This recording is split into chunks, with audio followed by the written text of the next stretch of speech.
Hey guys, Robin George here with you, aka VHS 82 apostrophe. Just getting done with about 5 hours of work outside under the pretty intense Georgia sun.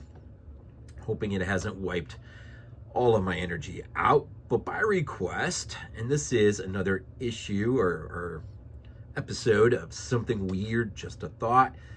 TheMiteBowser asked for The Nameless City by H.P. Lovecraft. So my plans are to drop this on the 4th. I wish everyone a great 4th, and however you celebrate, perhaps with family, whatnot. So it's a good day tomorrow. So here we go.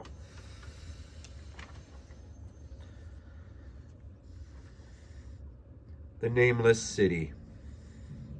Originally published in the Wolverine, number 11, November 1921.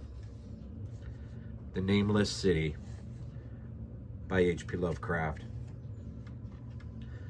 When I drew nigh the Nameless City, I knew it was accursed. I was traveling in a parched and terrible valley under the moon, and afar I saw it protruding uncannily above the sands as parts of a corpse may protrude from an ill-made grave. Fear spoke from the age-worn stones of this hoary survivor of the deluge, this great-grandmother of the eldest pyramid, and viewless aurora repelled me and bade me retreat from antique and sinister secrets that no man should see and no man else had ever dared to see. Remote in the desert of Arabi lies the Nameless City, crumbling and inarticulate, its low walls nearly hidden by the sands of uncounted ages. It must have been thus before the first stones of Memphis were laid, and while the bricks of Babylon were yet unbaked. There is no legend so old as to give it a name, or to recall that it was ever alive, but it is told of in whispers around campfires and muttered about by grandams in the tents of sheiks, so that all the tribes shun it without wholly knowing why. It was of this place that Abdul al-Hazred, the mad poet, dreamed on the night before he sang his unexplainable couplet. That is not dead which can eternal lie, and with strange eons even death may die. I should have known that the Arabs had good reason for shunning the Nameless City. The city told of in strange tales, but seen by no living man. Yet I defied them and went into the untrodden waste with my camel. I alone have seen it, and that is why no other face bears such hideous lines of fear as mine. Why no other man shivers so horribly when the night wind rattles the windows. When I came upon it in the ghastly stillness of unending sleep, it looked at me, chilly from the rays of a cold moon amidst the desert's heat. And as I returned its look, I forgot my triumph at finding it, and stopped still with my camel to wait for the dawn. For hours I waited, till the east grew gray and the stars faded and gray turned to roseate light edged with gold. I heard a moaning and saw a storm of sand stirring among the antique stones. Through the sky was clear and vast reaches of desert still. Then suddenly above the desert's far rim came a blazing edge of the sun, seen through the tiny sandstorm which was passing away. And in my fevered state I fancied that from some remote depth there came a crash of musical metal to hail the fiery disk as Memnon hails it from the banks of the Nile. My ears rang and my imagination seethed as I led my camel slowly across the sand to that unvocal place, that place which I alone of living men had seen. In and out amongst the shapeless foundations of houses and places I wandered, finding never a carving or inscription to tell of these men, if men they were, who built this city and dwelt therein so long ago. The antiquity of the spot was unwholesome, and I longed to encounter some sign or device to prove that the city was indeed fashioned by mankind. There were certain proportions and dimensions in the ruins which I did not like. I had with me many tools and dug much within the walls of the obliterated edifices, but progress was slow and nothing significant was revealed. When night and the moon returned, I felt a chill wind which brought new fear, so that I did not dare to remain in the city. As I went outside the antique walls to sleep, a small sighing sandstorm gathered behind me, blowing over the gray stones, though the moon was bright and most of the desert still. I awaked just at dawn from the pageant of horrible dreams, my ears ringing as from some metallic peal. I saw the sun peering readily through the last gust of a little sandstorm that hovered over the nameless city and marked the quietness of the rest of the landscape. Once more I ventured within those brooding ruins that swelled beneath the sand like an ogre under coverlet, and again dug vainly for relics of a forgotten race. At noon I rested, and in the afternoon I spent much time tracing the walls and bygone streets and the outlines of nearly vanished buildings. I saw that the city had been mighty indeed, and wondered at the sources of its greatness.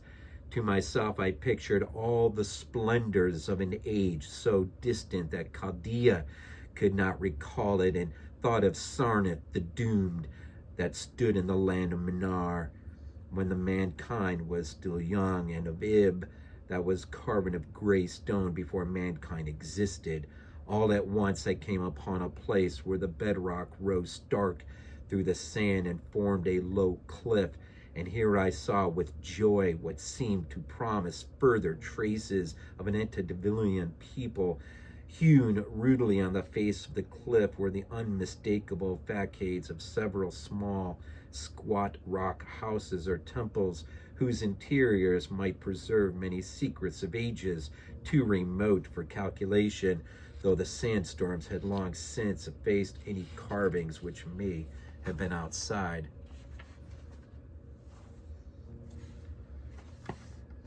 Very low and sand-choked were the dark apertures near me, but I cleared one with my spade and crawled through it, carrying a torch to reveal whatever mysteries it might hold. When I was inside, I saw that the cavern was indeed a temple, beheld plain signs of a race that had lived and worshipped before the desert was a desert. Primitive altars, pillars, and niches, all curiously low, were not absent, and though I saw no sculptures or frescoes, there were many singular stones clearly shaped into symbols by artificial means. The lowness of the chiseled chamber was very strange, for I could hardly kneel upright, but the area was so great that my torch showed only part of it at a time. I shuddered oddly in some of the far corners, for certain altars and stones suggested forgotten rites of terrible, revolting, inexplicable nature, and made me wonder what manner of men could have made and frequented such a temple. When I had seen all that the place contained, I crawled out again, avid to find the temples might yield. Night had now approached, yet the tangible things I had seen made curiosity stronger than fear, so that I did not flee from the long moon-cast shadows that had daunted me when first I saw the nameless city. In the twilight I cleared another aperture, and with new torch crawled into it, finding more vague stones and symbols, though nothing more definite than the other temple had contained. The room was just as low, but much less broad, ending in a very narrow passage crowded with obscure and cryptical shrines. About these shrines I was prying when the noise of a wind and my camel outside broke through the stillness and drew me forth to see what could have frightened the beast. The moon was gleaming vividly over the primitive ruins, lighting a dense cloud of sand that seemed blown by a strong but decreasing wind from some point along the cliff ahead of me. I knew it was this chilly, sandy wind which had disturbed the camel and was about to lead him to a place of better shelter, when I chanced to glance up and saw that there was no wind atop the cliff. This astonished me, made me fearful again, but I immediately recalled the sudden local winds that I had seen and heard before its sunrise and sunset, judged it as a normal thing. I decided it came from some rock fissure leading to a cave and watched the troubled sand to trace it to its source, soon perceiving that it came from the black orifice of a temple a long distance south of me, almost out of sight. Against the choking sand cloud, I plodded toward this temple, which as I neared it, loomed larger than the rest and showed a doorway far less clogged with caked sand. I would have entered had not the terrific force of the icy wind almost quenched my torch. It poured madly out of the dark door, sighing uncannily as it ruffled the sand and spread among the weird ruins. Soon it grew fainter, and the sand grew more and more still, till finally all was at rest again, but a presence seemed stalking among the spectral stones of the city, and when I glanced at the moon it seemed to quiver as though mirrored in unquiet waters. I was more afraid than I could explain, but not enough to dull my thirst for wonder, so as soon as the wind was quite gone, I crossed into the dark chamber from which it had come. This temple, as I had fancied from the outside, was larger than either of those I had visited before. It was presumably a natural cavern, since it bore winds from some region beyond. Here I could stand quite upright, but saw that the stones and altars were as low as those other temples. On the walls and roof I beheld for the first time some traces of pictorial art of the ancient race, curious curling streaks of paint that almost faded or crumbled away, and on two of the altars I saw with rising excitement a maze of well-fashioned curvilinear carvings. As I held my torch aloft, it seemed to me that the shape of the roof was too regular to be natural, and I wondered what the prehistoric cutters of stone had first worked upon. Their engineering skill must have been vast. Then a brighter flare of the fantastic flame showed, for which I had been seeking, the opening to those remoter abysses whence the sudden wind had blown, and I grew faint when I saw that it was small and plainly artificial door chiseled in the solid rock. I thrust my torch within, beholding a black tunnel with the roof arching low over a rough flight of very small, numerous, and steeply descending steps. I shall always see those steps in my dreams, for I came to learn what they meant. At a time I hardly knew whether to call them steps or mere footholds in a precipitous descent. My mind, whirling with mad thoughts and words and warnings of Arab prophets, seemed to float across the desert from the lands that men know to the nameless city that men dare not know. Yet I hesitated only for a moment before advancing through the portal, commencing to climb cautiously down the steep passage, feet first as though on a ladder. It is only in the terrible phantasms of drugs or delirium that any other man can have such a descent as mine. The narrow passage led infinitely down like some hideous haunted well, and the torch I held above my head could not light the unknown depths toward which I was crawling. I lost track of the hours, forgot to consult my watch, though I was frightened when I thought about the distance I must be traversing. There were changes of direction, of steepness. I once came to a long, low level passage where I had to wriggle my feet first along the rocky floor, holding torch at arm's length beyond my head. The place was not high enough for kneeling. After that were more of the steep steps, and I was still scrambling down intermittently when my failing torch died out. I do not think I noticed it at the time, for when I did notice it, I was still holding it above me as if it were ablaze. I was quite unbalanced with that instinct for the strange and unknown, which had made me a wanderer upon earth and a haunter of far, ancient, and forbidden places. In the darkness there flashed before my mind fragments of my cherished treasury, demoniac lore, sentences from Al-Hazred, the mad Arab, paragraphs from the apocryphal nightmares of Damascus, and infamous lines from the delirious Image du Monde of Gautier de Metz. I repeated queer extracts and muttered of Afrasiab and the demons that floated with him down the Oxus, later chanting over and over again a phrase from one of Lord Dunsany's tales, the unriverable blackness of the abyss. Once, when the descent grew amazingly steep, I recited something in sing-song from Thomas More until I feared to recite more.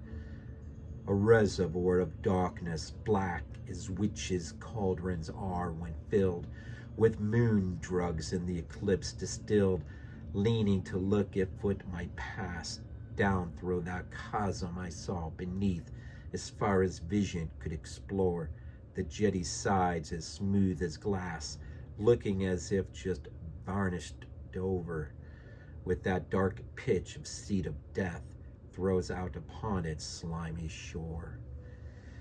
Time had quite ceased to exist when my feet again fell to level floor, and I found myself in a place slightly higher than the rooms in the two smaller temples, now so incalculably far above my head. I could not quite stand, but could kneel upright, and in the dark I shuffled and crept hither and thither at random. I soon knew I was in a narrow passage whose walls were lined with cases of wood having glass fronts, as in that Paleozoic and abyssal place I felt of such things as polished wood and glass. I shuddered at the possible implications. The cases were apparently ranged along each side of the passage at regular intervals, and were oblong and horizontal, hideously like coffins in shape and size. When I tried to move two or three for further examination, I found that they were firmly fastened. I saw that the passage was a long one, so floundered ahead rapidly in a creeping run that would have seemed horrible had an eye watched me in the blackness, crossing from one side to side occasionally to feel of my surroundings and be sure the walls and rows of cases still stretched on. Man is so used to thinking visually that I almost forgot the darkness and pictured the endless corridor of wood and glass in its low studded monotony as though I saw it. And then in a moment of indescribable emotion, I did see it.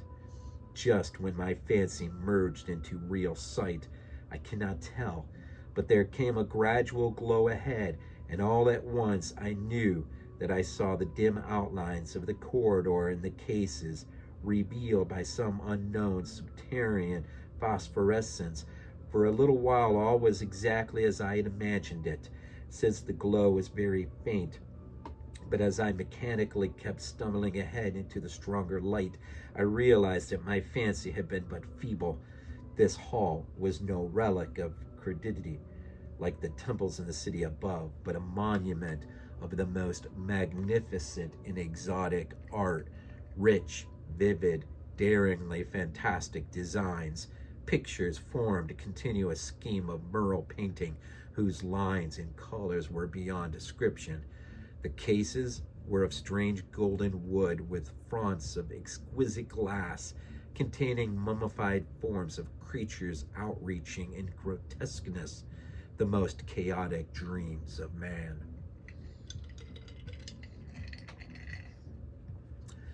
To convey any ideal of these monstrosities is impossible.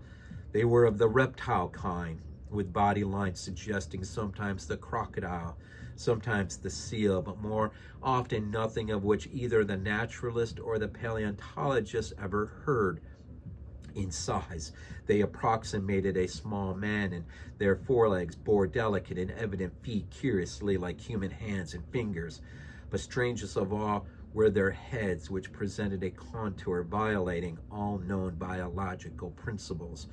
To nothing can such things be well compared, and in flash I thought of comparisons as varied as the cat, the bulldog, the mythic satyr, the human being. Not Jove himself had so colossal and protuberant a forehead, yet the horns and the noselessness and the alligator-like jaw placed the things outside all established categories. I debated for a time the reality of the mummies, half suspecting they were artificial idols, but soon decided they were indeed some Pelagian species which had lived when the Nameless City was alive. To crown their grotesqueness, most of them were gorgeously enrobed in the costliest of fabric and lavishly laden with ornaments of gold, jewels, and unknown shining metals. The importance of these crawling creatures must have been vast, for they held first place among the wild designs on the frescoed walls and ceiling.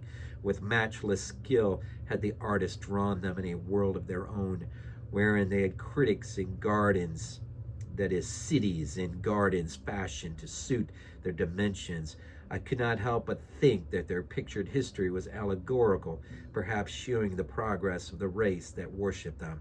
These creatures, I said to myself, were to the men of the timeless city what the she-wolf was to Rome, or some totem beast is to the tribe of Indians.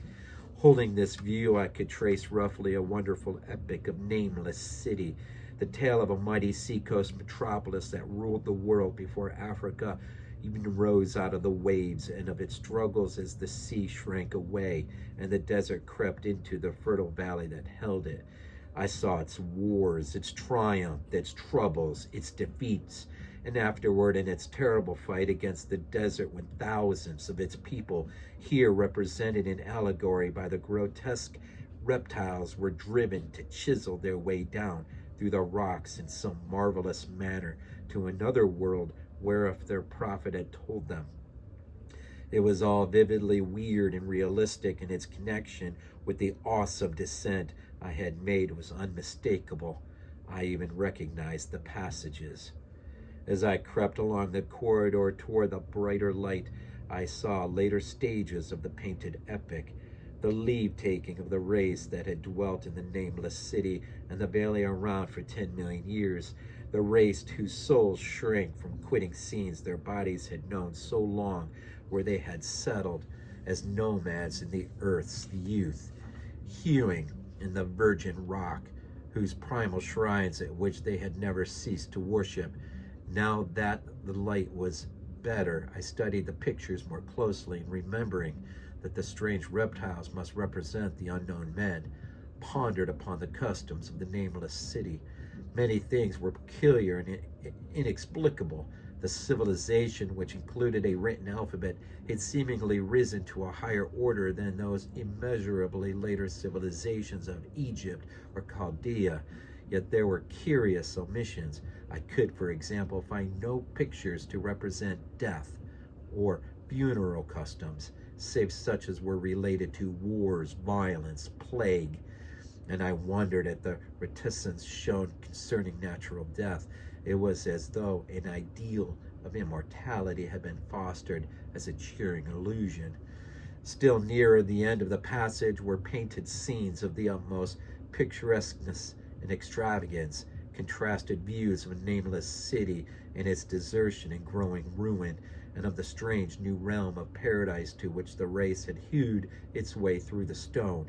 In these views, the city and the desert valley were shown, always by moonlight, golden nimbus hovering over the fallen walls, half revealing the splendid perfection of former times, shown spectrally and elusively by the artist. The paradisal scenes were almost too extravagant to be believed, portraying a hidden world of eternal day filled with glorious cities, ethereal hills, and valleys. At the very last, I thought I saw signs of an artistic anticlimax. The paintings, less skillful, much more bizarre than even the wildest of earlier scenes. They seemed to record a slow decadence of the ancient stock, coupled with growing ferocity toward the outside world from which it was driven by the desert.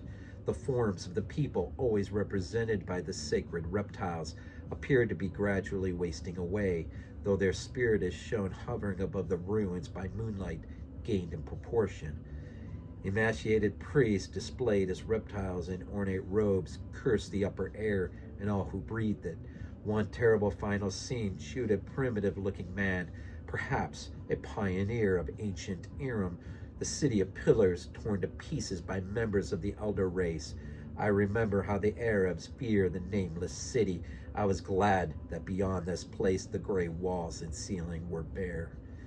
As I viewed the pageant of mural history, I had approached very closely the end of a low-ceilinged hall, was aware of a gate through which came all of the illuminating phosphorescence creeping up to it. I cried aloud in transcendent amazement at what lay beyond, for instead of other brighter chambers, there were only the illimitable void of uniform radiance, such as one might fancy when gazing down from the peak of Mount Everest upon a sea of sunlit mist. Behind me was a passage so cramped that I could not stand upright in it. Before me was an infinity of subterranean effulgence. Reaching down from the passage into the abyss was ahead of a steep flight of steps, small, numerous steps like those of black passages I had traversed. But after a few feet, the glowing vapor concealed everything. Swung back open against the left-hand wall of the passage was a massive door of brass, incredibly thick and decorated with fantastic bas reliefs, which could have closed shut the whole inner world of light away from the vaults and passages of rock. I looked at the steps, and for the nonce dared not try them. I touched the open brass door and could not move it. Then I sank prone to the stone floor, my mind aflame with prodigious reflections which did not even a death-like exhaustion could banish. As I lay still with closed eyes, free to ponder many things I had lightly noted in the frescoes came back to me with new and terrible significance. Scenes representing the nameless city in its heyday, the vegetation of the valley around it, and the distant lands with which its merchants traded. The allegory of the crawling creatures puzzled me by its universal prominence, and I wondered that it would be so closely followed in a pictured history of such importance. In the frescoes, the nameless city had been shown in proportion fitted to the reptiles. I wondered what its real proportions and magnificence had been, and reflected a moment on certain oddities I had noticed in the ruins. I thought curiously of the lowness of the primal temples and of the underground corridor, which were doubtless hewn thus out of deference to the reptile deities there honored, though it perforce reduced the worshippers to crawling. Perhaps the very rites here involved a crawling in imitation of the creatures. No religious theory, however, could easily explain why the level passages in that awesome descent could be as low as the temples, or lower, since one could not even kneel in it. As I thought of the crawling creatures whose hideous mummified forms were so close to me, I felt a new throb of fear. Mental associations are curious, and I shrank from the idea that except for the poor primitive man torn to pieces in the last painting, mine was the only human amidst the many relics and symbols of primordial life. But as I always in my strange and roving existence, wonder soon drove out fear, for the luminous abyss and what might contain it presented a problem worthy of the greatest explorer. That a weird world of mystery lay far down that flight of peculiarly small steps, I could not doubt, and I hoped to find there those human memorials which the painted corridor had failed to give. The frescoes had pictured unbelievable cities, valleys in this lower realm, and my fancy dwelt on the rich and colossal ruins that awaited me. My fears indeed concerned the past rather than the future. Not even the physical horror of my position in that cramped corridor of dead reptiles and antediluvian frescoes miles below the world I knew and faced by another world of eerie light and mist could match the lethal dread I felt at the abysmal antiquity of the scene and its soul. As ancientness so vast that measurement as feeble seemed to leer down from the primal stones and rock-hewn temples of the Nameless City, while the very latest of the astounding maps and the frescoes shewed oceans, continents that man has forgotten, with only here and there some vaguely familiar outline of what could have happened in the geological ages since the painting ceased and the death-hating race resentfully succumbed to decay, no man might say. Life had once teemed in those caverns in the luminous realm beyond. Now I was alone with the vivid relics, and I trembled to think of the countless ages through which these relics had kept a silent, deserted vigil. Suddenly, there came another burst of that acute fear which had intermittently seized me ever since I saw the terrible valley and the nameless city under the cold moon. Despite my exhaustion, I found myself starting frantically to a sitting posture, gazing back along the black corridor toward the tunnels that rose to an outer world. My sensations were like those which had made me shun the nameless city at night, and were as inexplicable as they were poignant. In another moment, however, I received a still greater shock in the form of a definite sound, the first which had broken the utter silence of these tomb-like depths. It was a deep, low moaning, as of a distant throng of condemned spirits, and came from the direction in which I was staring. Its volume rapidly grew, till it soon reverberated frightfully through the low passage, and at the same time I became conscious of an increasing draught of cold air, likewise flowing from the tunnels in the city above. The touch of this air seemed to restore my balance, for I instantly recalled the sudden gusts which had risen around the mouth of the abyss each sunset and sunrise, one of which had indeed revealed the hidden tunnels to me. I looked at my watch and saw that sunrise was near, so braced myself to resist the gale that was sweeping down to its cavern home as it had swept forth at evening. My fear again waned low, since a natural phenomenon tends to dispel brooding over the unknown. More and more madly poured the shrieking and moaning night wind into the gulf of the inner earth. I dropped prone again and clutched vainly at the floor for fear of being swept bodily through the opening gate to the phosphorescent abyss.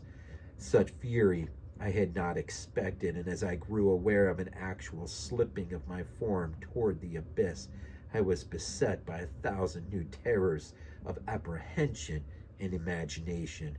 The malignancy of the blast awakened the incredible fancies.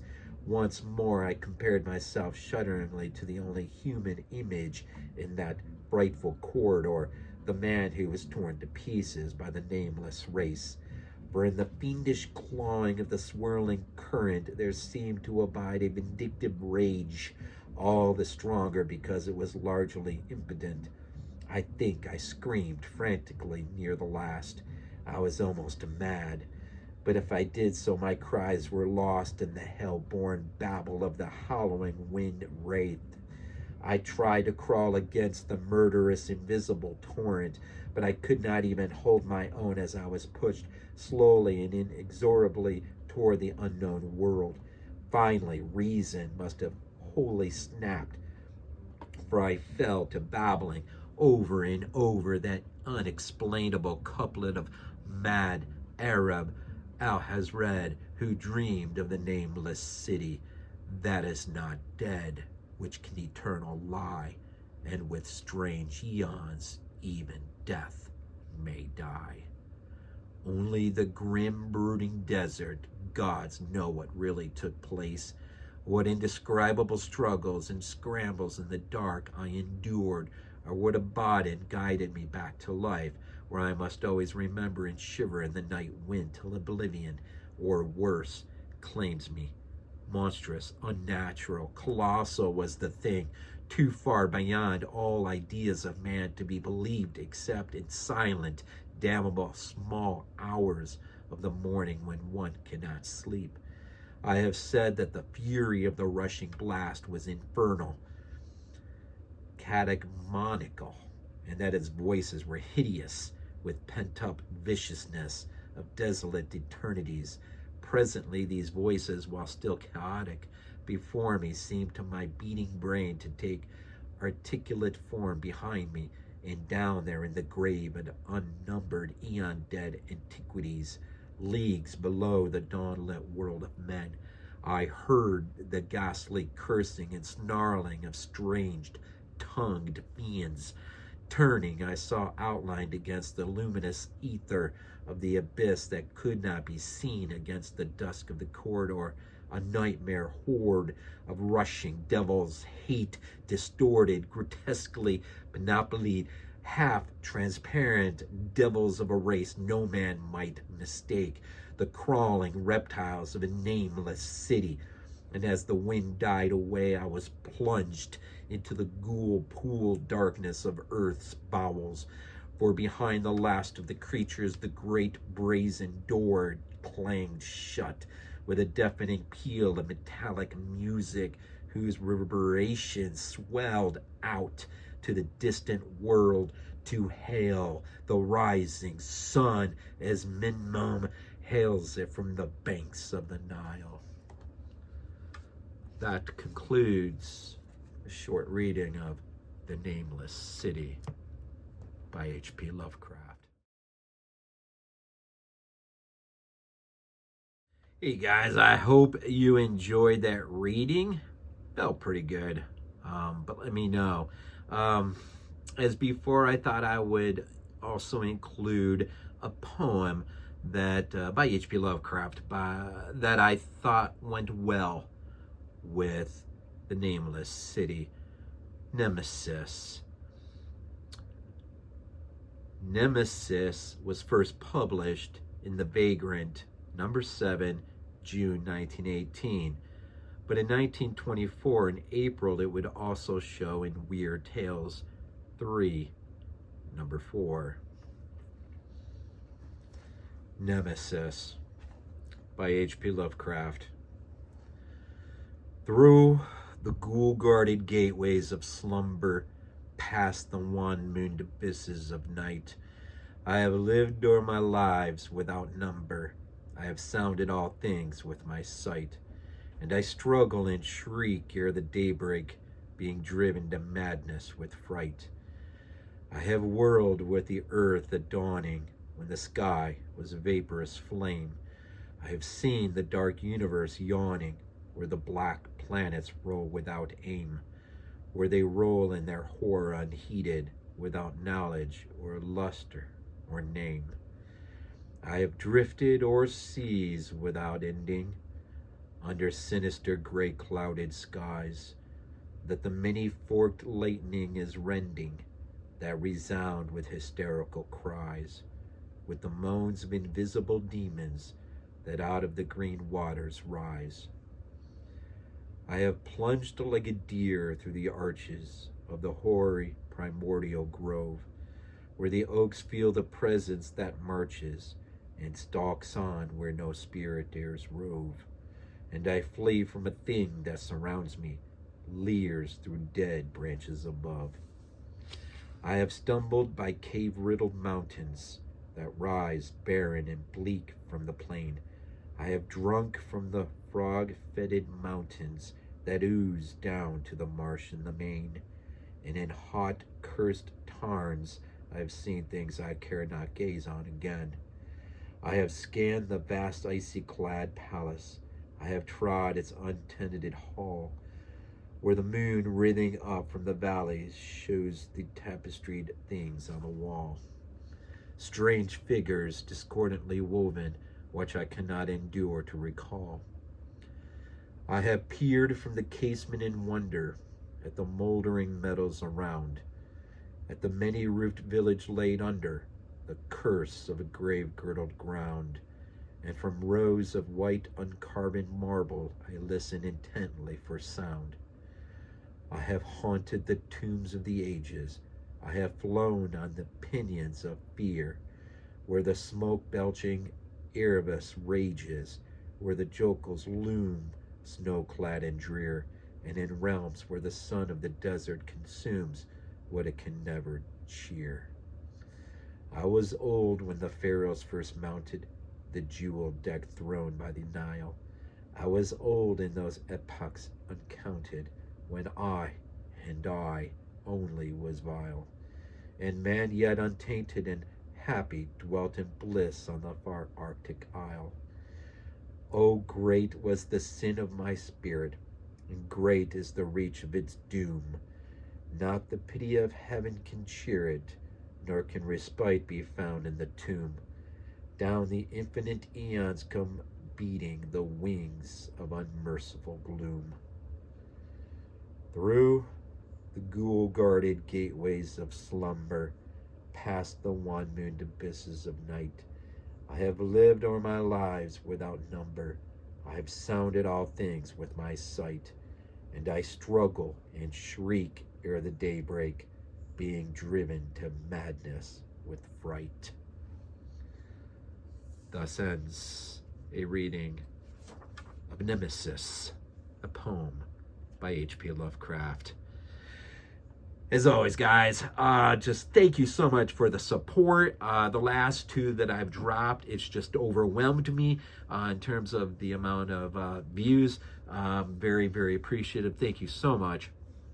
Again, if you have a recommendation from H.P. Lovecraft, I feel pretty confident. I pretty much have everything he's done. So throw it at me. Enjoy your 4th of July, and however that may be for you, and enjoy the day. And as always, we'll end these things off with Go Bills. This is not a dream. Not a dream. We might be useful to